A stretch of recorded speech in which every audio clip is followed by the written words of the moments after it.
SRS Tamil வானொலிக்கும் வானொலியின் உரிமையாளர் திருவாளர் ரவிசான் மாமா அவர்களுக்கும் எஸ்ஆர்எஸ் தமிழ் வானொலியை கேட்டுக்கொண்டிருக்கும் அனைத்து உறவுகளுக்கும் வணக்கம். இன்றைய சிறுவர் மலர் நிகழ்ச்சியில் உங்கள் அனைவரையும் சந்திப்பதில் மிக்க மகிழ்ச்சி. சிறுவர் மலர் நிகழ்ச்சியில் இன்று விக்ரமாதித்தன் அதிசய சிம்மாசனம் பெறுதல் என்ற ஒரு தலைப்பின் கீழ் உங்கள் முன் ஒரு சிறுகதையை கூற வந்துள்ளேன். வாருங்கள், கதையை கேட்டு மகிழலாம். இவ்வளவு நேரமாக விக்ரமாதித்தனின் பூர்வ வரலாற்றை கூறி வந்த நவரத்தின சிம்மாசனத்தின் முதற்படிக்கு காவலாகிய வினோத ரஞ்சித பதுமையானது விக்ரமாதித்தனுடைய வரலாற்றை தொடர்ந்து கூறலாயிற்று. ஆட்சி பொறுப்பை ஏற்ற விக்ரமாதித்தன் நாட்டு நிர்வாகத்தை மேலும் சீரமைத்துக் கொள்ள பலவிதமான நன்மைகளை செய்து அவர்கள் மனம் மகிழ நல்லாட்சி நடத்தி வந்தான். ஒரு நாள் விக்ரமாதித்தன் தலைமை அமைச்சர் பொறுப்பில் இருந்த பட்டியை நோக்கி, பட்டி, நம்முடைய நாடானது சிறிய ஒரு நகரம் போல மிகவும் குறுகிய எல்லையை கொண்டதாக இருக்கிறது. நான் நினைக்கின்ற புது சீர்திருத்தங்களை தோற்றுவித்து நாட்டின் அழகை மேலும் பெருக்கி உலகத்தில் இந்த நாட்டிற்கு நிகரானது வேறு ஒன்றும் இல்லை என்ற புகழினை பெற வேண்டும் என்று ஆவலாக இருக்கிறது. ஆகவே நீ புறப்பட்டு சென்று மிகவும் விசாலமான எல்லையை கொண்ட எழில் கொஞ்சம் இடம் ஒன்றை தேர்ந்தெடுத்து என்னிடம் வந்து கூறு என்று கேட்டுக்கொண்டான். பட்டி விக்ரமாதித்தனிடம் விடைபெற்று கொண்டு குதிரை மீது ஏறி பிரயாணமானான். பலகாத தூரம் பிரயாணம் செய்த பிறகு வசனகிரி என்ற ஒரு பெரிய மலையின் சாரலை அடைந்தான். அந்த மலையை ஒட்டி குணவதி என்ற ஒரு பெரிய ஆறு கரை புரண்டு ஓடிக்கொண்டிருந்தது. எந்த பக்கம் திரும்பினாலும் கண்களுக்கு ரம்மியமான இயற்கை எழில் கொஞ்சியது. ஜன நடமாட்டமே இல்லாத அந்த இடம் விக்ரமாதித்தன் எதிர்பார்த்த அளவுக்கு விசாலமான எல்லைகளை கொண்டதாக இருப்பதை கண்டு பட்டியும் மனம் மகிழ்ந்தான். இந்த இடத்தை தான் விக்ரமாதித்தன் விருப்பதற்கு ஏற்ற சிறந்த தலைநகர பட்டினமாக மாற்ற வேண்டும் என்று அவன் நினைத்து கொண்டான். அந்த பிரதேசத்தில் மத்திய பாகம் ஒன்று குறிப்பிடத்தக்க ஒரு இடத்தில் பல பிரம்மாண்டமான ஆலமரங்கள் காட்சி தந்தன. அங்கே விசாலமான ஒரு திருக்குளம் அமைந்திருந்தது. அந்த திருக்குளத்திற்கு எதிர்புறமாக ஒரு பெரிய காளியம்மன் கோயில் அமைந்திருந்தது. பட்டி அந்த சூழ்நிலையை நன்றாக கண்ணோட்டமிட்டான். திருக்குளத்தை ஒட்டி இருந்த ஒரு ஆலமரத்தில் கிளைகள் சக்கர வளையம் போல 7 உரிகள் கட்டி தொங்க விடப்பட்டிருந்தன. திருக்குளத்தில் மத்தியிலே கூர்மையான முனையுடைய வேல் ஒன்று நடப்பட்டிருந்தது. அந்த காட்சி பட்டிக்கு வியப்பை அளித்தது. அவற்றை பார்த்து கொண்டே பத்ரகாளியம்மன் ஆலயத்திற்கு பட்டி வந்து சேர்ந்தான். ஆலயத்துக்குள் பிரவேசித்து பக்தியுடன் உட்பிரகாரத்தை பற்றி சுற்றி வந்தபோது ஓரிடத்தில் ஒரு பெரிய கல்லில் ஏதோ கல்வெட்டு எழுதி பொறிக்கப்பட்டிருப்பதை கண்டு அதை நெருங்கி அதில் உள்ள விஷயங்களை படிக்கலானான். யார் ஒருவன் எந்த குலத்தவனாக இருந்தாலும் ஆலயத்தின் முன் இருக்கும் திருக்குளத்தில் நீராடி ஆலயத்துக்கு வந்து பத்ரகாளி அம்மனை பக்தி பூர்வமாக வழிபட்ட பிறகு திருக்குளத்தின் கரையில் உள்ள ஆலமரத்தில் தனித்தனியாக தொங்கும் 7 உரிகளை ஒரே வெட்டில் வெட்டி வீழ்த்துகிறானோ அவன் அதை வீழ்த்திய பிறகு அது விழுவதற்கு முன்னலாகவே திருக்குளத்தில் நடுவில் இருக்கும் வேல் மீது யார் ஒருவன் தலைப்படும் விதத்தில் பாய்கிறானோ அவன் அத்தகைய சுத்த வீரனுக்கு பத்ரகாளி அம்மன் அருள் கிடைக்கும். அத்தகைய மாவீரன் உலகில் உள்ள 56 தேச மன்னனையும் வென்று அவர்களெல்லாம் அதிபதியாக இருந்து அவர்கள் வணக்கம் தெரிவிக்கும் அளவுக்கு ஆட்சி நடத்துவான். அந்த விவரங்களை கல்வெட்டில் படித்த பட்டி இதை விக்ரமாதித்தன் மன்னன் முன்னிலையில் உடனே சென்று போய் கூறினான். இதை கேட்ட விக்ரமாதித்தன் சிறிது ஆச்சரியத்துடன், என்ன 7 தனித்தகினியாக தொங்கிக் கொண்டிருக்கும் உரியை ஒரே வெட்டில் எப்படி வீழ்த்துவது என்று அந்த இடத்திற்கு வந்தவுடன் விக்ரமாதித்தன் கேட்டான். இதை பார்த்த பட்டி சிறிது நேரம் யோசித்த பிறகு, முதலில் நீங்கள் நீராடி வாருங்கள் மன்னா, நான் யோசித்து சொல்கிறேன் என்று கூறிய பட்டி விக்ரமாதித்தன் நீராடி வருவதற்குள் ஒரு யோசனை செய்து வைத்திருந்தான். நீங்கள் 7 உரிகளையும் ஒரே சுழற்சி ஒரே வெட்டாக வெட்டி வீழ்த்தி விடுங்கள். அது கீழே விழுவதற்கு முன்பு உடனே தலைகீழாக அந்த வேல் முனையில் தலைவிடும் விதமாக பாயுங்கள். அப்பொழுது உங்களுடைய பிரச்சனை தீர்ந்துவிடும் என்று கூறினான். இதை கேட்ட விக்ரமாதித்தன் சரி என்று கூறி பட்டி சொல்லியது போலேயே செய்யலானான். இதை பார்த்த பத்ரகாளி அம்மன் மனமகிழ்ந்து விக்ரமாதித்தனை பார்த்து, விக்ரமாதித்த மன்னா, நீ 1000 வருடங்கள் நல்லாட்சி நடத்துவாயாக. அதோ அந்த ஆலமரம் தெரிகிறதே, அதன் கீழ் பொன்னும் பொருளும் இருக்கிறது. இதை வைத்துக்கொண்டு நீ உன்னுடைய இந்த நகரத்தை எளிதாக கட்டி முடித்து விடலாம் என்று கூறி பத்ரகாளி அம்மன் மறைந்தார். இதை கேட்ட விக்ரமாதித்தன் அங்கு தோண்டி பார்த்த பிறகு அங்கு ஏதோ இருப்பதை கண்டார். அங்கு பலவிதமான பொன்னும் பொருளும் இருந்தது. இதை பார்த்த விக்ரமாதித்தன் எழில் கொஞ்சும் அந்த பட்டினத்திற்கு உஜ்ஜயினி தேசம் என்ற ஒரு பெயரை சூட்டி அங்கு நல்லாட்சி நடத்தி வந்தான். இவ்வளவு நேரமாக விக்ரமாதித்தனுடைய கதையை கூறி வந்த வினோ ரஞ்சித பதுமையானது போஜராஜனை நோக்கி, மன்னவா, இதுவரை நான் சொல்லி வந்த வரலாறு எங்கள் விக்ரமாதித்த மன்னன் பூர்வ வரலாறு தான் என்று கூறி இந்த கதையை முடிக்கிறேன். மீண்டும் அனைவருக்கும் நன்றி, வணக்கம், வாழ்க வளமுடன். SRS தமிழ் வானொலிக்கும் வானொலியின் உரிமையாளர் திருவாளர் வைசான் மாமா அவர்களுக்கும் SRS தமிழ் வானொலியை கேட்டுக்கொண்டிருக்கும் அனைத்து உறவுகளுக்கும் வணக்கம். இன்றைய சிறுவர் மலர் நிகழ்ச்சியில் உங்கள் அனைவரையும் சந்திப்பதில் மிக்க மகிழ்ச்சி. சிறுவர் மலர் நிகழ்ச்சியில் இன்று போன சிறுவர் மலர் நிகழ்ச்சியில் கேட்ட விக்ரமாதித்தன் கதையின் தொடக்கத்தை இன்று கேட்போம், வாருங்கள். இனிதான் எங்கள் மாமன்னனின் வீர தீர பராக்கிரம செயல்களை பற்றி எடுத்து சொல்ல இருக்கிறேன் என்று கூறிவிட்டு வினோரஞ்சித பதுமை விக்ரமாதித்தனின் வரலாற்றை தொடர்ந்து சொல்ல தொடங்கியது. எங்கள் விக்ரமாதித்தன் மன்னன் பூவுலகம் மட்டுமின்றி விண்ணுலகமும் புகழ்ந்து பாராட்டும் அளவிற்கு புகழும் நீதியும் பெருமையும் பெற்றவராக நல்லாட்சி நடத்தி வந்தார். ஒரு தடவை விண்ணுலகிலேயே தேவேந்திரனுடைய சபையிலே இருந்த நடன அழகுகளினுடைய ஒரு போட்டி உருவாகியது. தேவலோகத்து நடன அணங்குகளில் சிறந்தவர்கள் என்று கருதப்பட்ட ஊர்வசியும் ரம்பையும் தங்களுடைய நாட்டிய திறமை பற்றி ஒருவருக்கொருவர் வாதாடத் தொடங்கினர். தேவேந்திரனுடைய சபையில் இருந்த கலை வல்லுநர்கள் ஊர்வசி ரம்பை ஆகிய இருவரில் யார் சிறந்த நடன ஆற்றல் பெற்றவர் என்பதை நிரூபிக்க முடியாமல் திணறினர். பல தடவை ரம்பையும் ஊர்வசியும் நடனமாட செய்து பார்த்த பிறகும் இருவரில் யார் சிறந்தவர் என்பதை தீர்மானிக்க முடியவில்லை. அப்போது சபையில் இருந்த நாரத மாமுனிவர் எழுந்து இந்திரனை நோக்கி, இந்திரா, எனக்கு ஒரு யோசனை தோன்றுகிறது. பூவுலகிலே உஜ்ஜயினி மகாகாளி பட்டினம் என்ற ஒரு சிறப்பு வாய்ந்த தேசத்தை விக்ரமாதித்தன் என்ற மாமன்னன் ஆட்சி செய்து வருகிறான். அவன் 64 கலைகளிலும் வல்லவன். ஒவ்வொரு கலையை பற்றியும் நுட்பமான அறிவு கொண்டவன். அவனை வரவழைத்து அவன் முன்னிலையில் ஊர்வசியும் ரம்பையும் நாட்டிய ஆட செய்தால் இருவரில் யார் சிறந்த நாட்டிய கலைவணி என்பதை அவன் தெளிவாக கண்டறிந்து கூறிவிடுவான் என்று யோசனை சொன்னான். தேவேந்திரன் தன்னுடைய ரத சாரதியான மாதவியை அழைத்து தன்னுடைய ரதத்தை ஆகாய மார்க்கமாக மண்ணுலகிற்கு கொண்டு சென்று தாம் அழைத்ததாக விக்ரமாதித்தனை அழைத்து வருமாறு கட்டளையிட்டார். விக்ரமாதித்தன் தேவலோகம் வந்து தேவேந்திரனின் சபையில் பிரவேசித்தான். தேவேந்திரன் அவனை வரவேற்று உபசரித்து அமரச் செய்து அவன் முன்னிலையில் ஊர்வசியும் ரம்பையும் நடனமாட வைத்தான். அவர்களுடைய நாட்டிய திறமையை விக்ரமாதித்தனுக்கே பிரமிப்பை ஊட்டியது. உண்மையில் அவர்களில் சிறந்த நாட்டியகாரி யார் என்பதை தீர்மானிப்பது கஷ்டமாக தான் இருந்தது. விக்ரமாதித்தன் தேவேந்திரனை நோக்கி, தேவருக்கு அதிபதியே, நான் நெடுந்தொலைவு பயணம் செய்து வந்திருக்கிறேன். இங்கு வந்திருப்பதால் எனக்கு மிகவும் களைப்பாக இருக்கிறது. ஆகவே இவர்களுடைய நாட்டிய திறமையை முழுமையாக விளங்கிக் கொள்ள என்னால் முடியவில்லை. இரவு நான் உறங்கி ஓய்வெடுத்துக் கொள்கிறேன். நாளை காலையில் இவர்கள் மீண்டும் என் முன்னிலையில் நடனமாடச் செய்யுங்கள். அப்போது இவர்களில் நடனக்கலை யார் சிறந்தவர் என்பதை கண்டறிந்து சொல்லிவிடுகிறேன் என்று கூறினார். அவருடைய யோசனையை தேவேந்திரன் ஏற்றுக்கொண்டார். இரவு விக்ரமாதித்தன் தேவலோகத்தில் தேவேந்திரனுடைய மாளிகையில் தங்கிவிட்டார். மறுநாள் அதிகாலையில் படுக்கையை விட்டு எழுந்து விக்ரமாதித்தன் தேவேந்திரனுடைய நந்த வனத்திற்குள் சென்றார். அங்கே இருக்கும் தேவலோக மலர்களை பறித்து 2 பூச்செடிகளை தயார் செய்தார். பிறகு அவற்றை தன்வசம் வைத்து கொண்டார். காலையில் தேவேந்திரனுடைய சபை கூடிய போது ஊர்வசி ரம்பையுடைய நாட்டிய நிகழ்ச்சி முதல் நிகழ்ச்சியாக இடம்பெற்றது.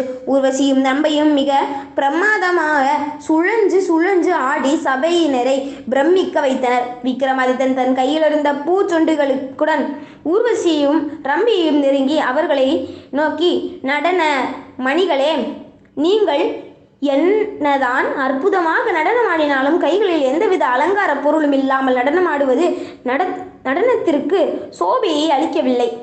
இதோ இந்த 2 பூச்சொண்டுகளையும் கையில் பிடித்து கொண்டு ஆடுங்கள், உங்கள் நடனம் மேலும் சிறப்பாக காட்சி தரும் என்று கூறினார். ஊர்வசியும் ரம்பையும் விக்ரமாதித்தன் கொடுத்த பூச்செண்டுகளை கையில் தாங்கியவாறு நடனமாடினார்கள். சிறிது நேரம் நடனமாடியதும் ரம்பையுடைய ஆட்டத்திலே தடுமாற்றம் ஏற்பட்டது. அவர்களுடைய நடன முறையில் காலடிகள் தளதளத்திற்கு ஒத்து வரவில்லை. அபிநயம் பிடிபடுவதும் குழம்புவமாக இருந்தது. அவள் கையில் இருந்த பூச்சொண்டை கீழே எறிந்துவிட்டு தடுமாற்றத்துடன் ஆடி முடித்தாள். உடனே விக்ரமாதித்தன் எழுந்த ஊர்வசியினுடைய நடனம்தான் மிகவும் சிறப்பாக அமைந்தது.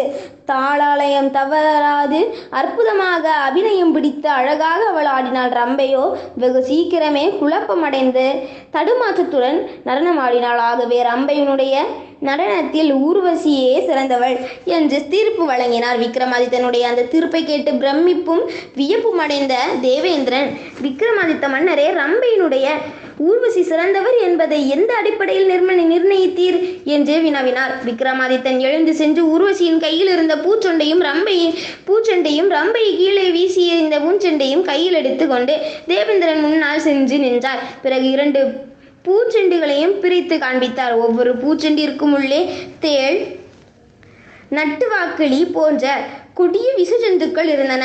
அவற்றை கண்டு பிரமித்த தேவேந்திரன், இவைகள் இந்த பூச்செண்டிற்குள் எவ்வாறு வந்தன என்று கேட்டார். இந்த விஷ ஜந்துக்கள் இன்று காலையில் என்னால் தான் பூச்செண்டுக்குள் வரப்பட்டது என்று கூறிய விக்ரமாதித்தனை பார்த்து தேவேந்திரன், இதை நீங்கள் எப்படி நிர்ணயித்தீர் என்று கேட்டார். உடனே ஊர்வசி இந்த பூச்செண்டை மிகவும் மெல்லியதாக பிடித்திருந்ததால் உள்ளே இருக்கும் உயிரினங்கள் எந்த ஒரு பயமும் இல்லாமல் உள்ளேயே தங்கியிருந்தனர். ஆனால் ரம்பையோ அவசரத்தில் பூச்செண்டை மிகவும் இறுக்கமாக பிடித்திருந்ததால் உள்ளே இருக்கும் விஷ ஜந்துகளுக்கு கோபம் வந்துவிட்டது. இதனால் அவளுடைய கையை கடித்தது. இதனால் தான் ரம்பை மிகவும் தடுமாற்றத்துடன் ஆடி முடித்தாள் என்று சொன்னார் விக்ரமாதித்தன். இவ்வளவு நேரமும் விக்ரமாதித்தன் சொன்னதை கேட்டுக்கொண்டிருந்த தேவேந்திரன், அடடா விக்ரமாதித்தா, நீ ஒரு மிகப்பெரிய அறிவாளி என்று நினைத்தேன். ஆனால் நீ இவ்வளவு பெரிய அறிவாளியாக இருப்பாய் என்று நான் நினைத்து கூட பார்க்கவில்லை என்று கூறி, இதோ இந்த அதிசயமான நவரத்தின சிம்மாசனத்தை நீ எடுத்துக்கொள். இதிலிருந்து நீ நல்லாட்சி செய்வாயாக, நீ 1000 வருடம் வாழ்வாயாக என்று கூறிவிட்டு விக்ரமாதித்தனை பூலோகம் அனுப்பி வைத்தார் இந்திரன். எனக்கு இந்த வாய்ப்பினை தந்த SRS தமிழ் வானொலிக்கும் திருவாளர் ரவிசான் மாமா அவர்களுக்கும் மீண்டும் நன்றியை கூறிக்கொண்டு, மீண்டும் அடுத்த விக்ரமாதித்தன் கதைகளின் தொடக்கத்தை அடுத்த சிறுவர் மலர் நிகழ்ச்சியில் காண்போம் என்று கூறிவிட்டு நன்றி கூறி விடைபெறுகிறேன். நன்றி, வணக்கம், வாழ்க வளமுடன். SRS தமிழ் வானொலிக்கும் வானொலியின் உரிமையாளர் திருவாளர் ரவிசான் மாமா அவர்களுக்கும் SRS தமிழ் வானொலியை கேட்டுக்கொண்டிருக்கும் அனைத்து உறவுகளுக்கும் வணக்கம். இன்றைய சிறுவர் மலர் நிகழ்ச்சியில் உங்கள் அனைவரையும் சந்திப்பதில் மிக்க மகிழ்ச்சி. சிறுவர் மலர் நிகழ்ச்சியில் இன்று தெனாலிராமன் கதைகள் பற்றி தெரிந்து கொள்ள உங்களுடன் இணைந்திருப்பது உங்கள் திருக்குறள் திலக் குணபாலன். வாருங்கள், கதையை கேட்டு மகிழலாம். தெனாலிராமன் வரலாறு. சுமார் 480 ஆண்டுகளுக்கு முன் ஆந்திர மாநிலத்தில் உள்ள ஒரு சிற்றூரில் ஒரு ஏழை அந்தணன் குடும்பத்தினர் இருந்தனர். அவர்களுக்கு பிறந்தான் தெனாலிராமன். இளமையிலேயே அவன் தன் தந்தையை இழந்தான். அதனால் அவனும் அவனுடைய தாயாரும் தெனாலி என்னும் ஊரில் வசித்து வந்தனர். அவனுடைய தாய் ஆதரவில் வாழ்ந்து வந்த அவன் சிறுவயதிலேயே மிகவும் புத்தி கூர்மையாக வாழ்ந்து வந்தான். சிறுவயதிலேயே அவனை பள்ளிக்கு அனுப்பியும் பள்ளி படிப்பில் அவனுக்கு நாட்டம் செல்லவில்லை. சிறுவயதிலேயே விகடமாக பேசுவதில் வல்லமை வச்சான். அதனால் அவன் பிற்காலத்தில் விகடகவி என்னும் பெயர் வச்சு பெரும் புகழுடன் விளங்கினான். காளிமாதேவியின் அருட்கடாட்சம் பெற்றவன் அவன். பின் வரலாற்று புகழ்பெற்ற விஜயநகர சாம்ராஜ்யத்தின் அரசன் கிருஷ்ணதேவராயன் அவனின் அரண்மனையில் விகடகவியாக இருந்து பல நகைச்சுவை நிகழ்ச்சிகளை மன்னனுக்கு செய்தும் பல அறிவு கூர்மையான செயல்களை செய்தும் மன்னனிடமிருந்து 100க்கும் மேற்பட்ட பரிசுகளை குவித்து வாங்கியிருந்தான். இதனால் இந்த ராமன் என்னும் பெயர் பெற்ற இந்த இளைஞனுக்கு தெனாலியில் வசித்ததால் தெனாலிராமன் என்றும், சிறு வயதிலேயே விகடமாக பேசியதால் விகடகவி என்றும் பெயர் பெற்றான். இந்த தெனாலிராமனின் கதையை அடுத்த நிகழ்ச்சியில் தொடர்ந்து காண்போம், வாருங்கள். எனக்கு இந்த வாய்ப்பினை தந்த SRS தமிழ் வானொலிக்கும் திருவாளர் ரவிசான் மாமா அவர்களுக்கும் மீண்டும் ஒரு முறை நன்றி கூறிக்கொண்டு மீண்டும் ஒரு நல்ல நிகழ்வுடன் உங்களை சந்திக்கும் வரையில் உங்களிடமிருந்து விடைபெறுவது உங்கள் திருக்குறள் திலக் குணபாலன். மீண்டும் அனைவருக்கும் நன்றி, வணக்கம், வாழ்க வளமுடன். SRS தமிழ் வானொலிக்கும் வானொலியின் உரிமையாளர் திருவாளர் ரவிசான் மாமா அவர்களுக்கும் SRS தமிழ் வானொலியை கேட்டுக்கொண்டிருக்கும் அனைத்து உறவுகளுக்கும் வணக்கம். இன்றைய சிறுவர் மலர் நிகழ்ச்சியில் உங்கள் அனைவரையும் சந்திப்பதில் மிக்க மகிழ்ச்சி. சிறுவர் மலர் நிகழ்ச்சியில் இன்று தெனாலிராமன் கதைகளில் ராஜகுருவின் நட்பு ஏற்படுதல் என்ற ஒரு கதையை கேட்டு மகிழலாம், வாருங்கள். விஜயநகர மன்னர் கிருஷ்ணதேவராயர் அரண்மனையில் தத்தாச்சாரியார் என்பவர் ராஜகுருவாக இருந்தார். தெனாலி கிராமத்துக்கு அருகிலுள்ள ஊர் மங்களகிரி. அவ்வூருக்கு ராஜகுரு தத்தாச்சாரியார் வருகிறார். அவ்வூர் மக்கள் ராஜகுருவை வணங்கி ஆசி பெற்று சென்றனர். இதை அறிந்த தெனாலிராமன் ராஜகுருவை சந்தித்தான். தன்னுடைய விகட திறமையாலும் பேச்சாற்றலாலும் ராஜகுருவின் சிஷ்யனானான். ராஜகுருவின் நட்பு கிடைத்த பின் தன் குடும்பம் மிகவும் ஏழ்மை நிலையில் இருப்பதாகவும் அதனால் மன்னர் கிருஷ்ணதேவராயரிடம் சிபாரிசு செய்து அரண்மனையில் வேலை கிடைக்க ஏற்பாடு செய்யுமாறும் வேண்டிக் கொண்டான். அவன் வேண்டுகோள்படியே ராஜகுருவும் அரண்மனையில் வேலையில் சேர்த்து விடுவதாக வாக்களித்தார். நான் போய் ஆள் அனுப்புகிறேன், அதன் பின் நீ வா என்று சொல்லி விஜயநகருக்கு சென்று விட்டார். தெனாலிராமன் மிகவும் கெட்டிக்காரனாக இருக்கிறான். இவனை மன்னனிடம் சொல்லி அரண்மனையில் விகடகவியாக செய்தால் நம் வேலை போய்விடும் என்று எண்ணிய ராஜகுரு தெனாலிராமனுக்கு ஆள் அனுப்பவே இல்லை. தெனாலிராமனும் ராஜகுருவிடமிருந்தே ஆள் வரும் என்று எதிர்பார்த்து பல மாதங்கள் ஓடிவிட்டன. எந்த தகவலும் அணுகு கிடைக்கவில்லை. ஆகையால் விஜயநகரம் சென்று ராஜகுருவை நேரில் பார்த்து அரண்மனையில் சேர்ந்து விட வேண்டும் என்று தீர்மானித்து கொண்டான். அதன்படியே மனைவி மகனுடன் பல நாட்கள் நடந்து விஜயநகரம் வந்து சேர்ந்தான். எமக்கு இந்த வாய்ப்பினை தந்த SRS தமிழ் வானொலிக்கும் திருவாளர் ரவிசான் மாமா அவர்களுக்கும் மீண்டும் ஒரு முறை நன்றியை கூறிக்கொண்டு மீண்டும் ஒரு நல்ல நிகழ்வுடன் உங்களை சந்திக்கும் வரையில் உங்களிடமிருந்து விடைபெறுவது உங்கள் திருக்குறள் திலக் குணபாலன். மீண்டும் அனைவருக்கும் நன்றி, வணக்கம், வாழ்க வளமுடன். SRS தமிழ் வானொலிக்கும் வானொலியின் உரிமையாளர் திருவாளர் ரவிசான் மாமா அவர்களுக்கும் SRS தமிழ் வானொலியை கேட்டுக்கொண்டிருக்கும் அனைத்து உறவுகளுக்கும் வணக்கம். இன்றைய சிறுவர் மலர் நிகழ்ச்சியில் உங்கள் அனைவரையும் சந்திப்பதில் மிக்க மகிழ்ச்சி. சிறுவர் மலர் நிகழ்ச்சியில் இன்று குளிர்காலத்தின் முதல் நாள் என்கின்ற ஒரு தலைப்பில் உங்களுடன் ஒரு சிறுகதையை பகிர்ந்து கொள்வதில் மிக்க மகிழ்ச்சி அடைகிறேன். வாருங்கள், கதையை கேட்டு மகிழலாம். அது குளிர்காலத்தின் முதல் நாள். குட்டிக்கு தூக்கம் வரவில்லை. சரி, தூங்கும் முன்பு இன்னும் ஒரு தடவை காட்டுக்கு உலா போய் வரலாம் என்றால் குட்டியின் அம்மா. சரி, போகலாம் என்று குட்டி சொல்லிவிட்டது. பிறகு அவர்கள் இருவரும் காட்டுக்கு உலா செல்கிறார்கள்.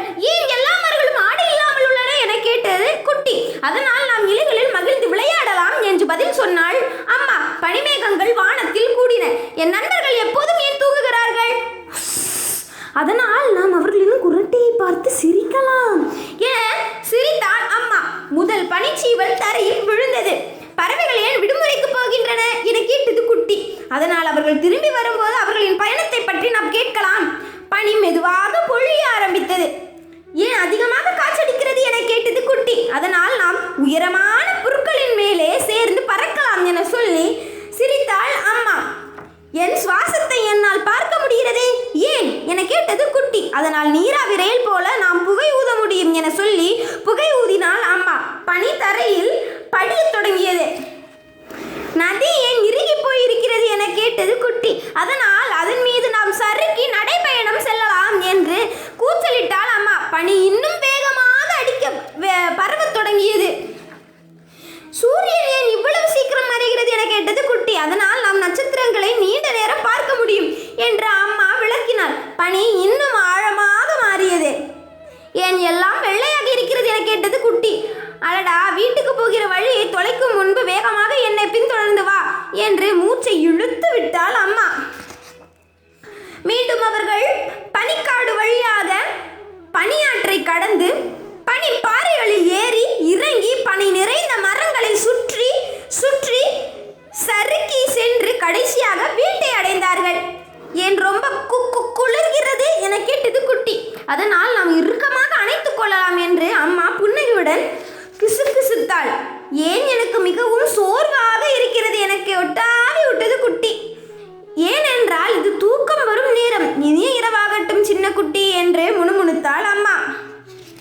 எமக்கு இந்த வாய்ப்பினை தந்த எஸ்ஆர்எஸ் தமிழ் வானொலிக்கும் திருவாளர் ரவிசான் மாமா அவர்களுக்கும் மீண்டும் ஒரு நன்றி கூறிக்கொண்டு மீண்டும் ஒரு நல்ல நிகழ்வோட உங்களை சந்திக்கும் வரையில் உங்களிடமிருந்து விடைபெறுவது உங்கள் திருக்குறள் திலக் குணபாலன். மீண்டும் அனைவருக்கும் நன்றி, வணக்கம், வாழ்க வளமுடன். எஸ்ஆர்எஸ் தமிழ் வானொலிக்கும் வானொலியின் உரிமையாளர் திருவாளர் ரவிசான் மாமா அவர்களுக்கும் எஸ்ஆர்எஸ் தமிழ் வானொலியை கேட்டுக்கொண்டிருக்கும் அனைத்து உறவுகளுக்கும் வணக்கம். இன்றைய சிறுவர் மலர் நிகழ்ச்சியில் உங்கள் அனைவரையும் சந்திப்பதில் மிக்க மகிழ்ச்சி. சிறுவர் மலர் நிகழ்ச்சியில் இன்று டிட்லர் என்கின்ற ஒரு சிறுகதையை தெரிந்து கொள்ள உங்களுடன் இணைந்திருப்பது உங்கள் திருக்குறள் திலக் குணபாலன். வாருங்கள், கதையை கேட்டு மகிழலாம். ஒரு காலத்தில் டிட்லர் என்ற பெயர் கொண்ட மீன் ஒருவன் இருந்தான். பார்க்க சாம்பல் செதில்களுடன் இருந்தான் அவன். ஆனால் டிட்லர் பெரிய கற்பனை திறன் கொண்டவன். சின்ன சின்ன குமிழிகளை ஊதினாலும் பெரிய பெரிதாக கதை இழப்பான். நான் இன்று ஒரு கடல் குதிரையில் சவாரி செய்தேன், அதனால் தாமதமாகிவிட்டது, மன்னியுங்கள். நான் ஒரு திருக்கை மீனுடன் பறந்தேன், தாமதமாகிவிட்டது, மன்னியுங்கள். நான் ஒரு ஓங்கில் மீனுடன் கரணமடித்தேன். டிட்லர் தினமும் ஒவ்வொரு கதையை சொன்னான். திங்கட்கிழமை காலை 9 மணிக்கு மிஸ் ஸ்கேட் வருகை பதிவை வாசித்தார். குட்டி ஜானி டோரி, இருக்கிறேன் மிஸ் ஸ்கேட். முயல் மீன், இருக்கிறேன் மிஸ் ஸ்கேட். காரல் மீன், இருக்கிறேன் மிஸ் ஸ்கேட். டிட்லர் இன்னும் வரவில்லை, மன்னியுங்கள், தாமதமாகிவிட்டது. ஒரு உடைந்த கப்பலை சுற்றி கொண்டிருந்தேன். ஒரு பொக்கிஷ பெட்டிக்குள் நீந்தி கொண்டிருந்தேன். அப்போது யாரோ அதை மூடிவிட்டார்கள். நான் இடித்தேன், உடைத்தேன். கடைசியில் ஒரு கடல் கன்னி தான் வந்து என்னை திறந்து விட்டாள். முயல் மீனும் காரல் மீனும் சொல்லின, இது வெறும் கதை, வெறும் முட்டாள்தனமான கதை என்று டிராகன் மீனும் தட்டை மீனும் சொல்லின. ஜானி டோரி சொன்னால், எனக்கு டிட்லரின் கடை பிடித்திருக்கிறது. மேலும் அதை அவன் பாட்டிக்கு சொல்ல, பாட்டி அந்த கதையை ஒரு நண்டிடம் சொன்னாள். செவ்வாய்க்கிழமை காலை 9 மணிக்கு மிஸ் ஸ்கேட் வருகை பதிவை வாசித்தாள். குட்டி ஜானி டோரி, இருக்கிறேன் மிஸ் ஸ்கேட். சிலந்தி மீன், இருக்கிறேன் மிஸ் ஸ்கேட். பருத்தி மீன், இருக்கிறேன் மிஸ் ஸ்கேட். டிட்லர் இன்னும் வரவில்லை, மன்னியுங்கள், தாமதமாகிவிட்டது. சீக்கிரமாக தான் வந்தேன், ஆனால் பள்ளிக்கு வரும் வழியில் ஒரு கணவாய் மீன் என்னை பிடித்து விட்டது.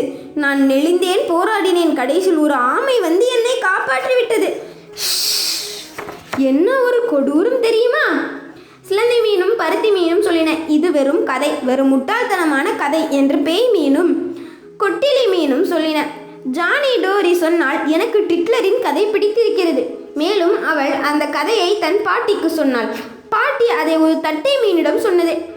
அவள் அதை ஒரு நட்சத்திர மீனிடம் சொன்னாள். நட்சத்திர மீன் அதை ஒரு கடல் நாரையிடம் சொன்னது. அது ஒரு சிவிங்கி மீனிடம் சொல்லிவிட்டது. சிங்கி மீன் விலாங்கி மீனிடம் சொன்னது. புதன்கிழமை காலை 9 மணிக்கு டிட்லர் சோம்பி கிடந்தான். அவன் ஒரு கதையை கனவு கண்டு கொண்டிருந்தான். இதுவரை அவன் சொன்னதிலேயே பெரிய கதை. தன் கதையில் மெய்மறந்து இருந்த அவன் ஒரு மீன்பிடி படகு அங்கு வந்ததை கவனிக்கவில்லை. மீனவர்கள் குரலையும் அவன் கேட்கவில்லை. மேலும் அவனை சுற்றி வந்த ஒன்றை அவன் பார்க்கவில்லை. வலை வலை வலை. அதே சமயம் வகுப்பறையில் மிஸ் ஸ்கேட் வருகை பதிவு வாசித்துக் கொண்டிருந்தாள். குட்டி ஜானி டோரி, இருக்கிறேன் மிஸ் ஸ்கேட். சிறுத்தை மீன், இருக்கிறேன் மிஸ் ஸ்கேட். இலை மீன், இருக்கிறேன் மிஸ் ஸ்கேட். டிட்லர் இன்னும் வரவில்லை. 10 மணி ஆனது, 11 மணி ஆனது. டிட்லர் அப்போதும் வரவில்லை. 12 மணி, சாப்பாடு நேரமானது. எங்கே சென்றிருப்பான்? மிக தொலைவில் மீனவர்கள் தங்கள் வலையை விரித்து கொண்டிருந்தார்கள். மழையும் மிக கடுமையாக அடித்து கொண்டிருந்தது. இது வெறும் ஒரு டிட்லர் மீன், இதை நாம் கடலிலேயே எறிந்து விடலாம். அப்படி டிட்லர் நடுக்கடலில் தனித்து விடப்பட்டான். அங்கு விசித்திரமான ஒளிகள் மின்னின. அங்கு அகோரமான பல பற்கள், நீளமான பற்கள் கொண்ட மீன்கள் இருந்தன. விசித்திரமான மீன்கள் பறந்தன. அவன் வட்டமிட்டு நீந்தி கொண்டிருந்த ஒரு பெரிய அரக்க மீனை பார்த்தான். அது அவனை கடிக்க வந்தது. அவன் நீந்தி சென்று கடல் பாசியில் ஒளிந்து கொண்டான். அவன் கடற்பாசியில் நடுங்கி கொண்டிருந்தான். அப்பொழுது ஒரு நத்தை வந்து அனைத்து நெத்திலி மீனிடமும் சொன்னது, இன்னைக்கு டிட்லரோடு கடல் குதிரையில் சவாரி செய்தானா, டிட்லர் ஒரு கடல் கண்ணியை சந்தித்தானா, டிட்லர் ஒரு ஆமையை சந்தித்தானா, அது அவனை கனவாவிடவிருந்து காப்பாற்றிட்டான், டிட்லர் ஒரு சிதைந்த கப்பலை பார்த்தானா, டிட்லர் ஒரு பெக்கீச பொட்டியில் மூடிக்கொண்டு கிடந்தானா. ஓ இல்லை இல்லை இருக்காது. ஓ ஆமாம் ஆமாம் அது உண்மைதான். டிட்லர் குதித்து வெளியே வந்தான். அங்கே ஒரு நெத்திலி மீன் கூட்டத்தை பார்த்தான். மன்னிக்க வேண்டும், இந்த கதையை நீங்கள் எங்கே கேட்டீர்கள் என சொல்ல முடியுமா? நாங்கள் ஒரு இறாலிடம் கேட்டோம், இதை கேட்டோம். ஆனால் அவன் எங்கு கேட்டான் என தெரியவில்லை என்று நெத்திலி மீன் கூட்டம் சொன்ன. அப்படி அவர்கள் அவனை இறாலிடம் கூட்டி சென்றனர். இறால் சொன்னான், நான் இந்த கதையை ஒரு திமிங்கலத்திடமிருந்து கேட்டேன். நான் வெங்கல மீனிடமிருந்து கேட்டேன் என திமிங்கலம் சொன்னது. நான் விலாங்கு மீனிடமிருந்து கேட்டேன் என வெங்கல மீன் சொன்னது. நான் சிங்கி மீனிடமிருந்து கேட்டேன் என ஒரு விலாங்கு மீன் சொன்னது. நான் ஒரு கடல் நாரியிடமிருந்து கேட்டேன் என்று சிங்கிலி மீன் சொன்னது. நான் ஒரு நட்சத்திர மீனிடமிருந்து கேட்டேன் என சொன்னது. நான் தட்டை மீனிடமிருந்து கேட்டேன் என சொல்ல தட்டை மீனிடம் சென்று கேட்டால் நான் இந்த கதையை அடையில் நான் உங்க என்னையோ பார்க்குற மாதிரி இருக்குதே. டிட்லர் சொன்னான், நான் தான் டிட்லர், நான் எனது கதையை பின்தொடர்ந்து வருகிறேன். தட்டை மீன் சொன்னது, நான் பக்கத்து வீட்டுக்காரி டோரி பாட்டியிடமிருந்து இந்த கதையை கேட்டேன். 1 மணி 2 மணி டிட்லரை காணோம் என எல்லாரும் பாட்டு பாடிக்கொண்டிருந்தனர். பள்ளி முடியும் நேரம். டிட்லர் எங்கே போனான், டிட்லர் எங்கே போனான், எங்கே செஞ்சிருப்பான் டிட்லர். அடச்ச, இந்த டிட்லர் இன்னைக்கு வராமல் போயிட்டானே, ஐயோ நான் இன்னைக்கு எப்படி கதை சொல்லுவேன் என்று குட்டி ஜானி டோரி யோசித்து கொண்டிருந்தாள். அப்போ டிட்லர், இருக்கிறேன் மிஸ் ஸ்கேட் என்று ஒரு ஆழமான கதறலுடன் அங்கு ஓடி வந்தான். ஓடி வந்த சமயத்தில் அனைவரும் அவனை பார்த்து, சி இன்னைக்கும் வெக்கமான கதையை சொல்ல போகிறாயா என்று கேட்டார். உடனே டிட்லர், இல்லை இல்லை இல்லை, நான் இன்னைக்கு உண்மையான கதை தான் சொல்ல போகிறேன், என்னோட கதையை பின்தொடர்ந்து நான் இங்கே வரைக்கும் வந்தேன் என்று சொல்ல, குட்டி ஜானி டோரி இந்த கதையை ஒரு எழுத்தாளர் நண்பனுக்கு சொன்னாள். அந்த எழுத்தாளர் நண்பன் அதை எனக்கு சொன்னான். நான் உங்களுக்கு சொல்கிறேன். எனக்கு இந்த வாய்ப்பினை தந்த எஸ்ஆர்எஸ் தமிழ் வானொலிக்கும் திருவாளர் ரவிசான் மாமா அவர்களுக்கும் மீண்டும் ஒரு நன்றியை கூறிக்கொண்டு மீண்டும் ஒரு நல்ல நிகழ்வாக உங்களை சந்திக்கும் வரையில் உங்களிடமிருந்து விடைபெறுவது உங்கள் திருக்குறள் திலக் குணபாலன். மீண்டும் அனைவருக்கும் நன்றி, வணக்கம், வாழ்க வளமுடன். எஸ்ஆர்எஸ் தமிழ் வானொலிக்கும் வானொலி உரிமையாளர் திருவாளர் ரவிசான் மாமா அவர்களுக்கும் எஸ்ஆர்எஸ் தமிழ் வானொலியை கேட்டுக்கொண்டிருக்கும் அனைத்து உறவுகளுக்கும் வணக்கம். இன்றைய சிறுவர் மலர் நிகழ்ச்சியில் உங்கள் அனைவரையும் சந்திப்பதில் மிக்க மகிழ்ச்சி. சிறுவர் மலர் நிகழ்ச்சியில் இன்று பாயாசம் விரும்பிய குருவி என்கின்ற ஒரு சிறுகதையை தெரிந்து கொள்ள உங்களுடன் இணைந்திருப்பது உங்கள் திருக்குறள் திலக் குணபாலன். வாருங்கள், கதையை கேட்டு மகிழலாம். வெகு காலத்திற்கு முன்பு வடக்கஞ்சேரி என்னும் ஊரில் தாராகேஸ்வரி என்ற மூதாட்டி ஒருவர் வாழ்ந்து வந்தார். எப்போதும் அவர் சிரித்ததில்லை. எப்போதும் குழந்தைகளை பார்த்தால் அவர் திட்டுவார். அந்த மாவட்டத்திலேயே மிகவும் கஞ்சத்தனமான ஒரு பெண் என்றே அவரை அழைக்கலாம். அவர் பெயர்தான் தக்குப்பாட்டி. தக்குப்பாட்டியை பார்த்த உடனே அனைத்து சிறுவர்களும் ஐயோ ஓடுங்க, அம்மா ஓடுங்க, தக்குப்பாட்டி வரா என்று அனைவரும் அரட்டி அடித்து ஓடுவார்கள். கிராமத்திற்கு வெளியே ஒரு சிறிய குடிசையில் தக்குப்பாட்டி தங்கி வந்தார். அங்கு அவர் தின்பண்டங்களை விற்றும் காய்கறிகளை விற்றும் முட்டைகளை விற்றும் வாழ்ந்து வந்தார். அவருடைய வீட்டு குடிசைக்கு அருகில் அவர் ஒரு கால்நடை கோட்டையும் கட்டியிருந்தார். அது அவருடைய குடிசையில் இணைந்திருந்தது. அங்கு 3 மாடுகள், ஒரு கன்றுக்குட்டி, 5 ஆடுகள், 7 பன்றிகள், 9 கோழிகள் இருந்தன. தக்குப்பாட்டி மிகவும் கஞ்சத்தனமானவள். அவள் தன் வாழ்க்கையிலேயே மிகவும் விரும்பிய செயல் என்னவென்றால் 2 மட்டும்தான். எப்பொழுதும் பாயாசம் குடிப்பது, பால் பாயாசம் குடிப்பது மற்றும் பணங்களை எண்ணுவது. அன்று மதியம் 7வது முறையாக பணத்தை எண்ணிவிட்டு தனக்கென ஒரு பெரிய கிண்ணத்தில் பால் பாயாசம் செய்துவிட்டு சிறிது நேரம் படுத்து உறங்கலாம் என்ற நோக்கத்துடன் தன்னுடைய படுக்கை அறைக்கு சென்று படுத்து தூங்கினாள். அப்பொழுது அவளுடைய சமையல் அறையை தாண்டி சென்ற ஒரு குருவி பால் பாயாசத்தை பார்த்துவிட்டு இது என்ன என்று சிறிது சுவைத்து பார்த்தது. என்ன ஒரு சுவை, இது தேனா அமிர்தமா என்று தெரியவில்லையே என்று கூறிவிட்டு சிறிது சுவைத்து கொண்டே இருந்தது. அப்பொழுது வெளியில் புளிய மரத்தில் ஒரு புத்திசாலித்தனமான காகம் ஒன்று அங்கு இருந்தது. அது அங்கிருந்து அருகில் உள்ள வேப்ப மரத்துக்கு தாவி, ஐயோ குட்டி குருவி, அதுதான் பாயாசம். அதன் பேரு பாயாசாயிம், பாயாசம். ஓ, பாயாசம் மிகவும் சுவையாக உள்ளதே, பேரும் இதற்கு ஏற்றார் போல இருக்கிறது. சரி, இது யார் செய்தது என்று குருவி காகத்திடம் கேட்டது. இது தக்குப்பாட்டி செய்தது. அப்படியா, நீ வேணா அவங்ககிட்ட போய் கேட்டுப்பாரு, அவங்க செஞ்சு தருவாங்க என்று கூறியது காகம். உன்னுடைய இந்த யோசனை நன்றாக இருக்கிறது, நான் தக்குப்பாட்டியிடம் சென்று கேட்கிறேன் என்று சொல்லி குருவி தக்குப்பாட்டி வீட்டுக்கு சென்றது.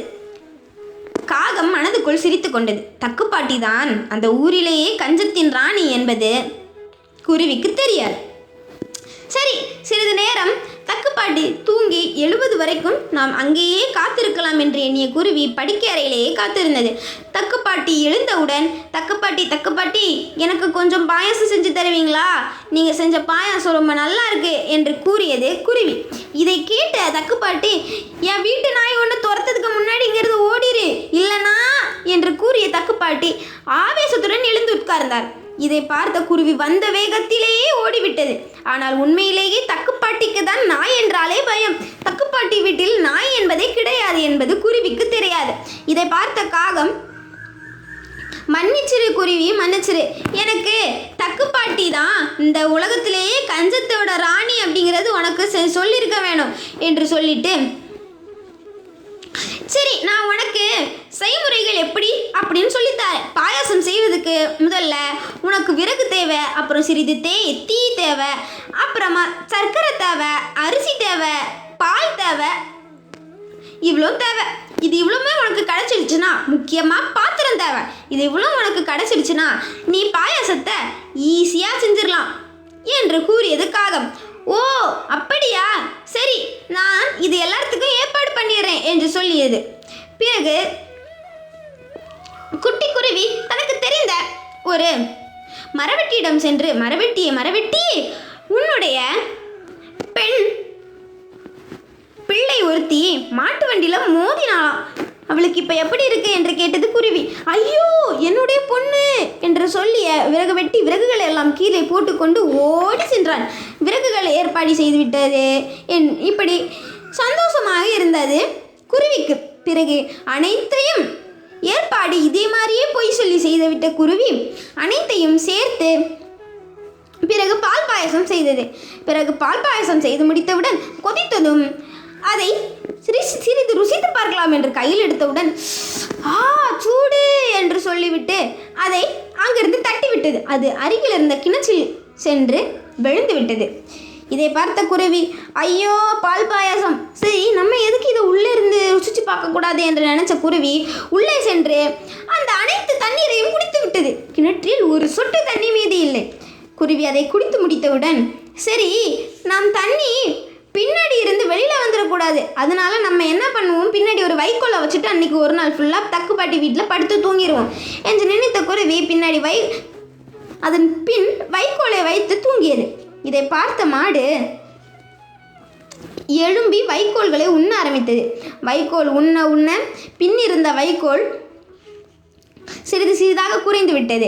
பிறகு குருவியின் வயிற்றில் இருந்த அனைத்து தண்ணீரும் வெளியில் வந்தது. உடனே தக்குப்பாட்டியின் வீட்டில் உள்ள அனைத்து மிருகங்களும் உள்ளே மிதந்து கொண்டிருந்தன. தக்குப்பாட்டி மட்டும் என்ன சும்மாவா இருக்க போறா, என்னை ஊர்க்காரங்க காப்பாத்தினாதான் தக்குப்பாட்டிக்கு உண்டு என்று சொல்லி இந்த கதையை முடித்துக் கொள்கிறேன். அடுத்து ஒரு நல்ல எங்களோட உங்களை சந்திக்கும் வரையில் உங்களிருந்து விடைபெறுவது உங்கள் திருக்குறள் திலக் குணபாலன். மீண்டும் அனைவருக்கும் நன்றி, வணக்கம், வாழ்க வளமுடன்.